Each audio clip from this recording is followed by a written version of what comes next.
What's up, dudes? Yeah, buddy.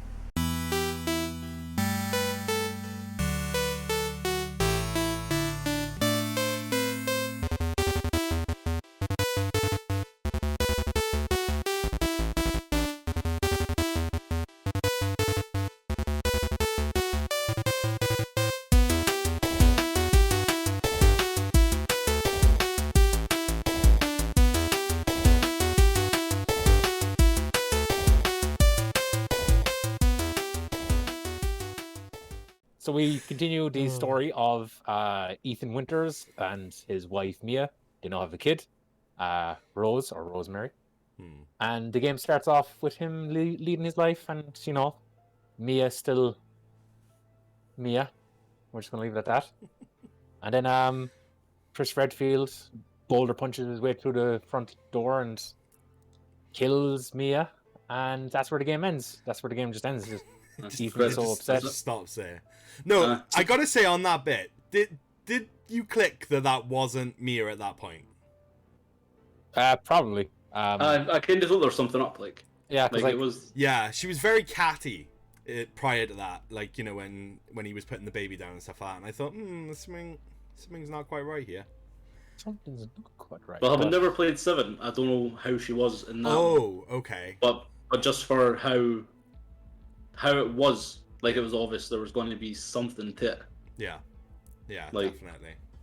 Instead of Chris coming in and explaining the situation, instead of just saying, "Shut up, Ethan, stay out of it." Yeah. Like, this is none of your business. The length of time it took him to tell him to leave it and stay out of it. Yeah. He could have just said, "Here, boys, by the way, this one." So obviously from that point then you get thrust into the whole car accident thing. Yeah, thrust. Giggity. And then obviously you end up in the village. So what was your thoughts on the village, guys? Village was very cool, the actual village part of it.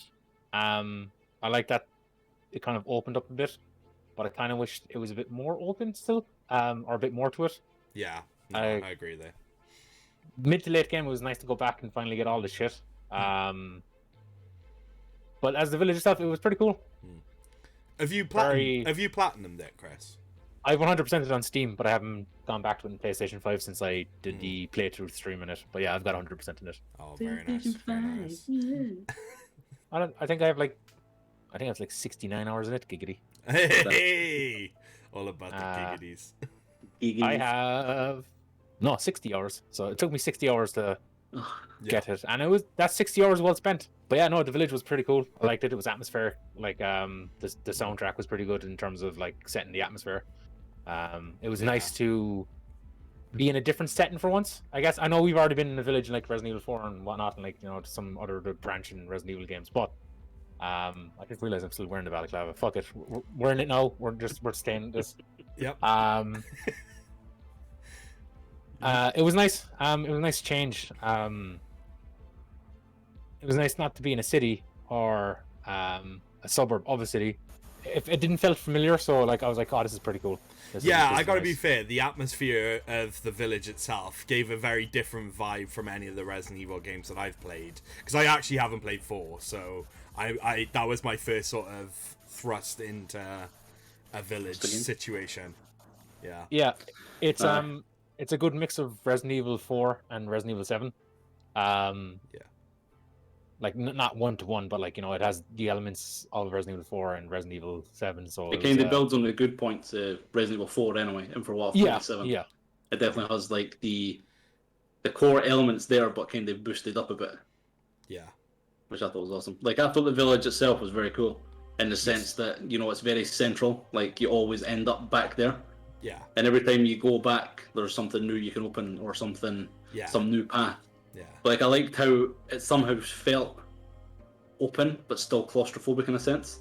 Yeah. Like paths are narrow and stuff like Yeah, like and there's still like the opportunity for like jump scares and stuff like that. We'll get into jump scares in a minute, but I was gonna say the bit where you're going into the woods for the first time, I found that really claustrophobic, the way all the branches were in your face, and then you'd like kind of come through to a little area that was open enough, but then you'd have enemies after the crash, is it?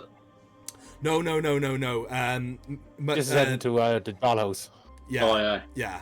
I know, because just to go back there, but the bit after the crash I thought was cool, because you first go into the woods and it's just dark, and there's loads of stuff. But then you start hearing like the way the audio was mixed there, like you heard things running behind you, like coming past you and then around you, and like you were getting disorientated.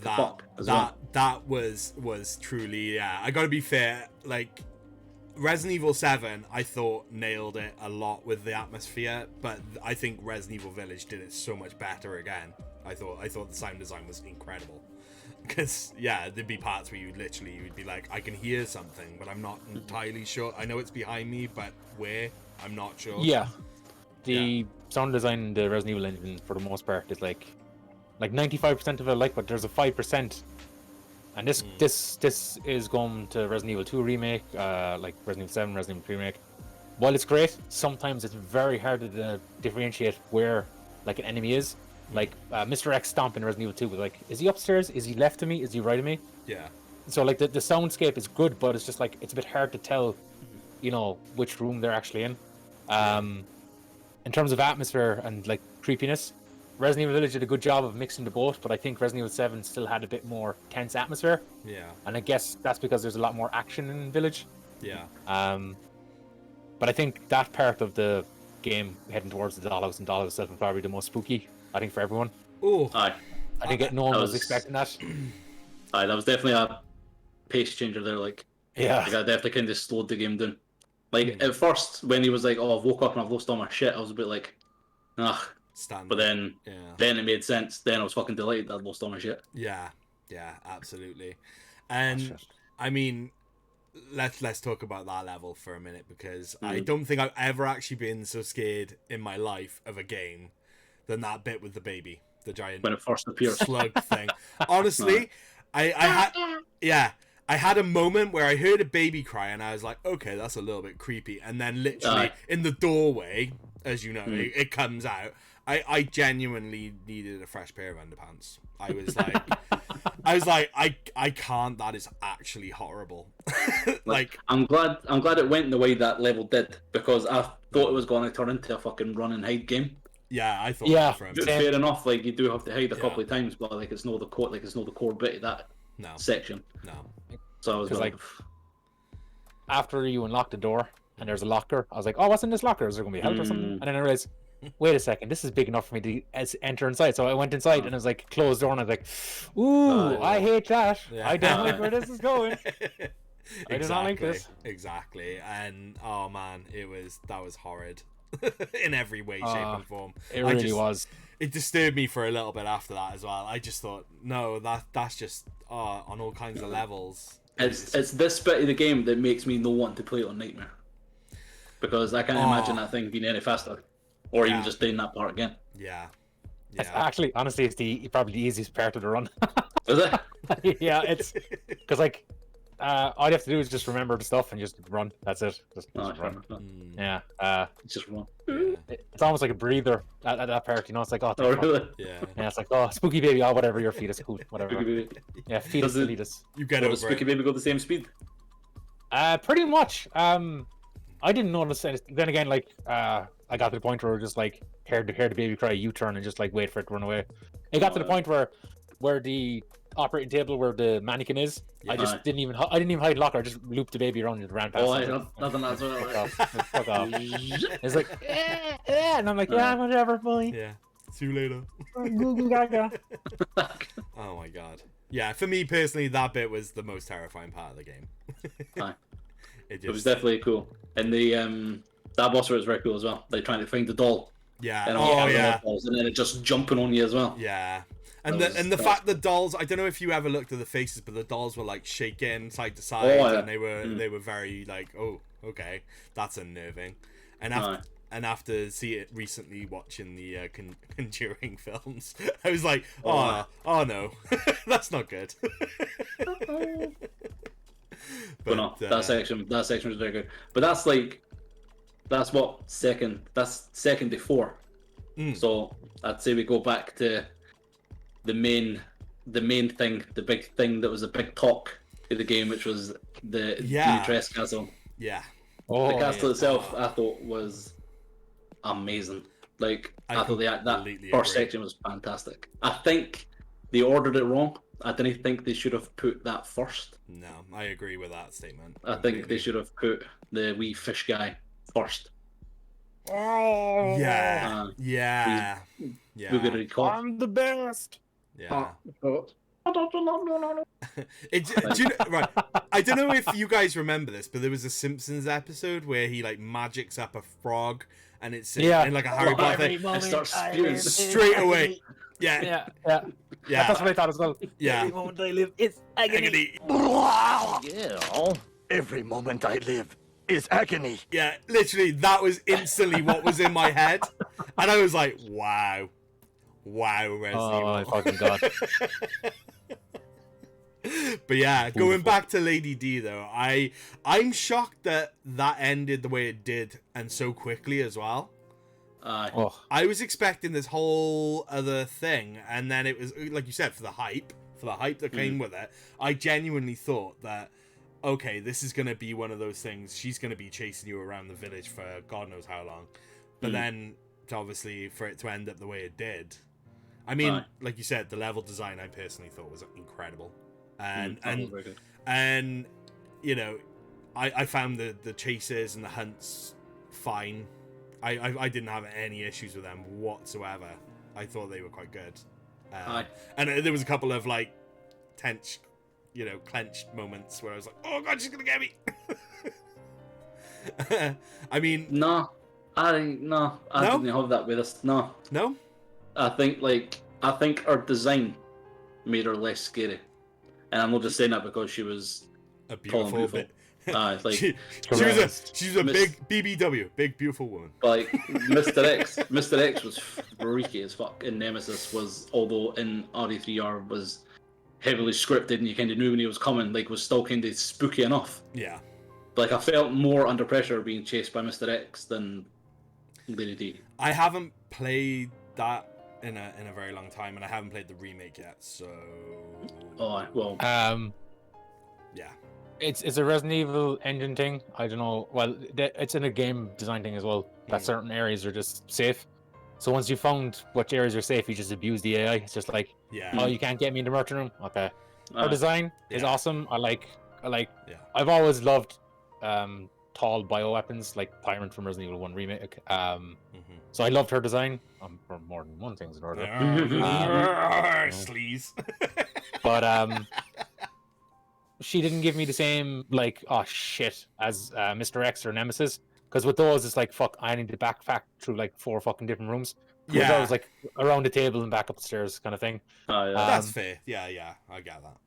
But she didn't really chase after you much. No, she didn't. And the fact that she wasn't really fast either. Yeah. But I didn't find it that fast at all. The castle itself was brilliant. Loved every moment of it. The atmosphere was on point. The soundtrack for various parts were great. The puzzles. Puzzles. They're can't really call puzzles in these modern Resident Evil games, but I digress. Can I just say now, sorry to deviate, but the ball maze. Oh, fuck off with them bullshit. The camera on them is just fucking stupid. What a heap of shit! Like, let me tell you, absolute heap of shit. It took me about, it was like the one actually in the factory that I realized you could tilt the camera around. You could move the camera angle of where you were looking. So everyone that I'd done up to that point, I'd pretty much done blind, just kind of hoping the ball would move where I wanted it to go. It's fucking, even if you did know that ahead of time, it nearly doesn't help most of the time. Oh, it's really? He sees like a wall somewhere. Oh, right, okay. I don't understand why there's no like top view, that you can. Yeah. It's only left, right, side. Exactly. Yeah, it made no sense whatsoever. Why are the puzzles in there in general just baffled me? Yeah, it's just the puzzles in the game. It's just more fetch quest, but on like obviously this goes with any game. When you know an area, it goes faster. But when you're doing second and third playthroughs, that castle goes by way too quickly for me. I wish it was a bit longer. Yeah. I wish. So I'm gonna kind of jump ahead an area. Unfortunately, I wish they took like a half an hour, 40 minutes off the factory and applied it elsewhere. My God. Like the factory was a fucking slog. It was just let's talk about the factory, because I Let's talk about my personally factory. I love my factory. I struggled with that factory. I got bored in that factory. I found that a little bit tedious towards the end. The factory was probably the worst. Yeah. Like aesthetically, awesome, like really fucking cool. The enemy design was really cool as well. Yeah. But it reminded me of like the enemies in Quake 4 and stuff like that.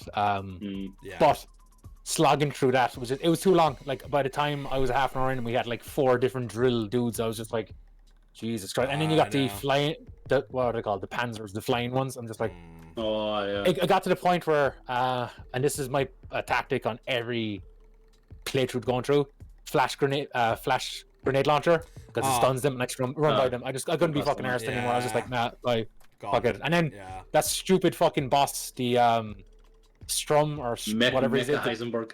the fucking the propeller dude. Fucking annoying as well. It's like his hitbox. And then when we got into the fucking tank, I was just like, oh, we're not doing this, are we? Chris went on MacGyver and built a fucking tank. I know what the fuck. Plywood and a fucking lawnmower. And then Heisenberg appeared, and I was just like, it's like that's Capcom. They had a good thing going, and then they just had to just go that tiny step too far. And then I know it's a palette cleanser with the first part, but I was just like, oh man, I really like Call of Duty, really. That's what it is. It was a college. I was like, oh man, and then you had to do the fucking laser shit, and I was like, oh man, I know that on the higher difficulties really, really tilts you, because that's where like it's Capcom's typical, like the island of Resident Evil 4 or like the military part in Resident Evil 5. They just have to throw that bullshit in there, because like with the castle, with the dollhouse, and with the like the fishing hamlet. I wish we had more of the fishing hamlet, because that was creepy. Like it was like kind of almost like the fishing hamlet from Bloodborne. You don't know it yet, James, but you will, unfortunately. That hell is yet to come my way. It was just really cool. Like we had different like areas. Like there was a lot of variation. And don't get me wrong, the factory is like a variation, but in the wrong sense. It was just like, man, I was like, every time I went to an area, I was like, oh, this is great, this is fantastic. But by the time I got to the factory, I was fucking like fatigued. I was just like I was up. Then again, I was up like 15 hours at that fucking point playing the game. But it's still even on fresh playthroughs when I'm like freshly rested and stuff. I hate the area. I don't like it. Which leads me into, sorry to deviate, that's one of the levels in Mercenaries mode that is like the most obnoxious. Is just like, ask anyone that's like that's the worst level to get your fucking stuff on. But yeah, it's a shame, because then we actually have a final boss in a Resident Evil game that requires more than just shoot the eye, shoot the blob. I was actually really happy with it. It was like a Bloodborne boss. It was like a fucking Dark Souls boss. I was like, holy shit, I have to do tactics. I have to fucking block. I have to run away. I was like, what the fuck? And but man, I was genuinely surprised. I was like, man, a final boss in a Resident Evil game that's actually challenging. I was like, what? I was like, excuse me, Capcom, what were you saving this from? And that's what annoys me, because we had like 3/4 of a really fucking good game, and then the last part is just like a slog, and then you get a good boss. It was like, cut away that slog, put in the good boss, and you would have like it would have been a 10 out of 10 for me. But no, like the game has some good replay value, like all the files, all like the goats, the collecting all the weapon stuff, like upgrading all the weapons. There's some annoying achievements in there, like get your money to like 1, 2, 3, 4, 5, or all the sevens. Man. 95% of achievements are really easy. Like, well, straightforward. Just clear the game on X, clear the game on Y. Do this on this difficulty. Do that. But there's a few money achievements, like get your money to 59.62, and it requires you to like, sell certain types of. Oh man, I had to save it and reload it. Like I was like, I don't want to do math, so I just started randomly selling shit until it popped. But other than that, though, like we were discussing beforehand, James. And I did my hopes and like speculations for Village, and I was pleasantly surprised that it met a lot of that. That we actually got a finished game. It didn't like don't get me wrong, the last part of the game feels like a slog, but it's not rushed. It feels like a cohesive, experience. I'll give it that, because like we actually got a final boss that actually makes sense, and love 3/4 of the game, and I think 1/4 of it could have really been reworked or redone. If the factory was the same length as everywhere else, I would have 100% liked it. And if they cut down on the enemies a bit, like that's what I always say, and I mentioned it last night with like the Resident Evil mods that community make. Filling a room with 100 enemies with one bullet is not fun. It's not challenging. It's just obnoxious. Yeah. Give me an area with like say 4 really tough enemies that requires me to like run around, dodge them. I'm okay with that. I like a game where the higher difficulties, like enemies have new attacks or they're just like harder to do. Giving every enemy the same amount of health, like the dudes in the basement with the swords. On the highest difficulty, max level shotgun, like fully upgraded. It takes 3 headshots to kill them. And it's like at that point, it's just like it's not fun. It's just like it gets to the point where you're just like running past everything and like blocking. It's just like make it harder, not like I hate artificial difficulty like that. It's just cheap tactics to try and draw it is. Like. It's all that is just to draw the length of the game out. Because what I did was I went back with an infinite weapon and you just fucking blitz through it. See, this is my love-hate with Capcom. They do some really great things and then they just like decide not to do some other great things. Definitely.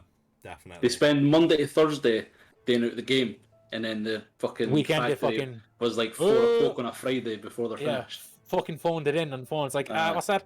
Panzers? Yeah, just 4 of them. Well, no. 9 of them. Yeah. What? Transformers? You saw it the weekend? Yeah, I'd use that as well. I was just going to interject, right? And one thing we haven't touched on yet is the Duke. I was literally waiting to talk about him. Yeah. I was literally waiting to talk about him. him. Cool fucking character. My favorite character. Very cool character. He's so really fucking cool. I loved him. What you buying? A friend of mine used to say. He said that, I fucking lost man. I know. Oh, man, same. All the little nods to previous Resident Evil games, like the like how Spencer got the Umbrella like logo and used that as his logo for founding Umbrella. Yeah. Like that's the origin. I was like, oh man, this is really cool. Or like the little nods to Chris, the punching boulders. It made a reference to that. How did he know about that? How did he know about that? I don't even care. It made me so happy. Why was he a Transformer? He must have played the game. Like fucking Chris Redfield. Fucking Mecha Heisenberg, man. That was bullshit. The one thing that I hate about modern Resident Evil games is the bosses and their design. But in this game, I actually loved the designs. Yeah. Like I thought Lady D's like dragon form was pretty cool. I thought Maru's fucking form was like grotesque and fitted his character. You go worse as it went on. It's just like, oh man, it's just like. But then you get Heisenberg, and it's just like, I see you phoned it in here, Capcom. Didn't you, Fox? Yeah. Here we go. Fucking Transformers. Like, oh my god, Bumblebee just had a baby. Fuck off. He's got telekinetic powers and he can throw shit all over the place. Why does he become a robot?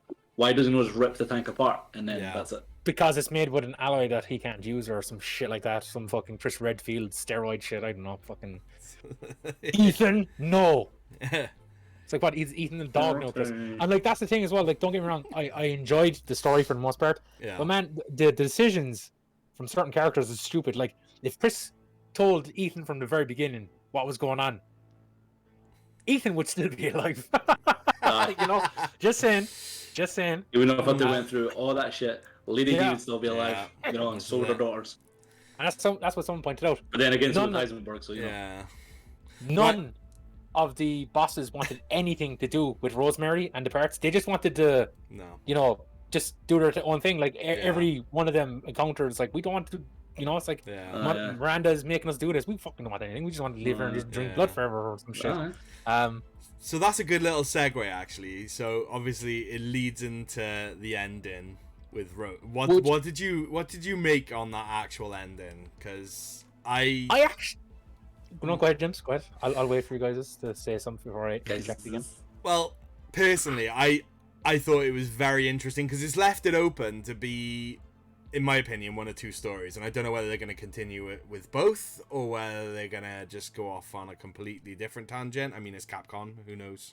Do you know what I mean? But I found it interesting the way they left it. I mean, what was your guys' thoughts on that? I think because it says when the credits roll, the father story is ended. Yeah. So we're either going to play as Rosemary, or I think this is a good way for them to segue into a co-op Resident Evil game where you play as either Chris and Rosemary or Rosemary and Chris, something like that. But like by that point, she's like fucking 20 odd, so Chris will be an old man. So you'd have like old man Snake, but like old man Chris. Yeah, he can punch pebbles. Pebble puncher Chris, or like, because I don't know where they're going to go with it. Because this is something I can discuss now with you, Jaymz. And Graeme, you already know this, I believe. The model at the end of the game that stops next to the car is Ethan's. Someone opened up. No, I don't know if this is intentional or it was just easy to grab it. Right. But that's Ethan's model because it has the missing fingers. Blah blah. Blah.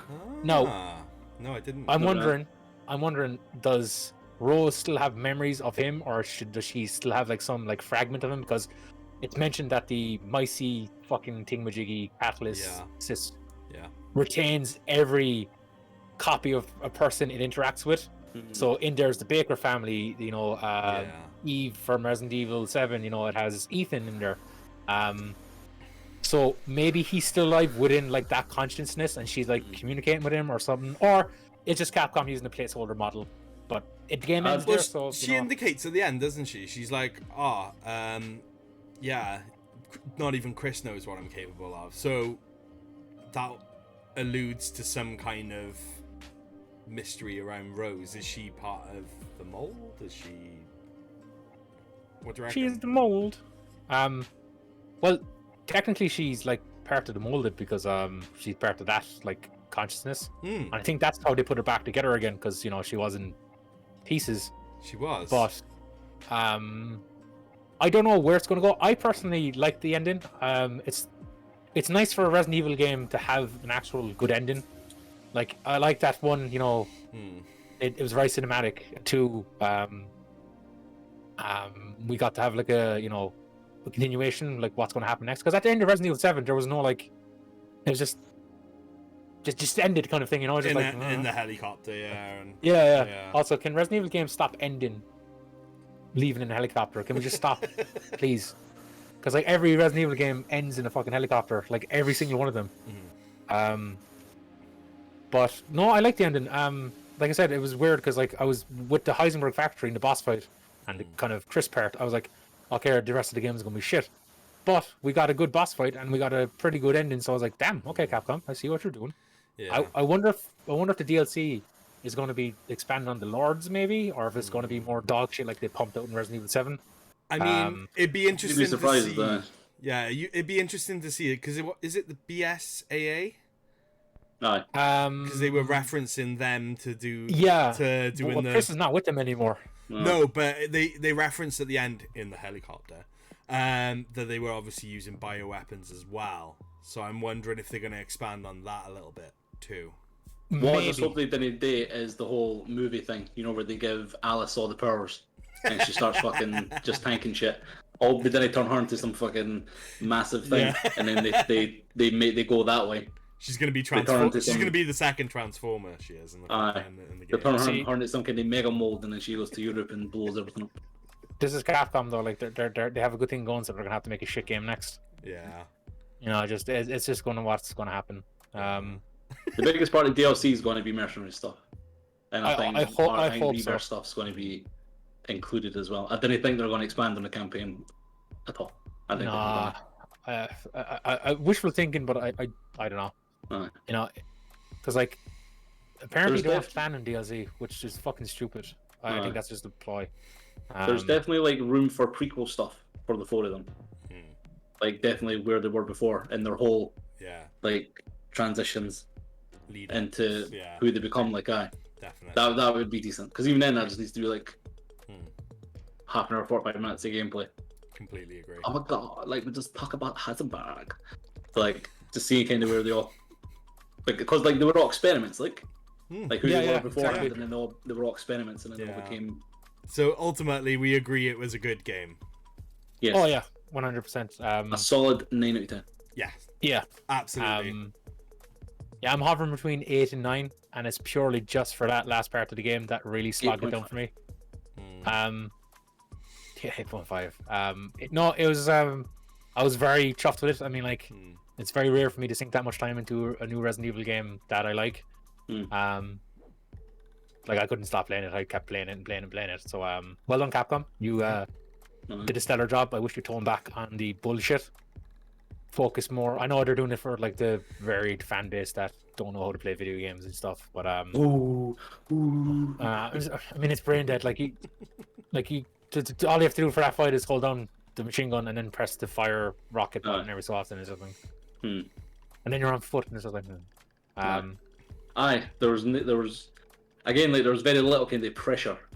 Yeah, like, you were kind of running about and it's like, oh, here's grenades. Oh, here's fucking fucking ammo. Here's this. Here's that.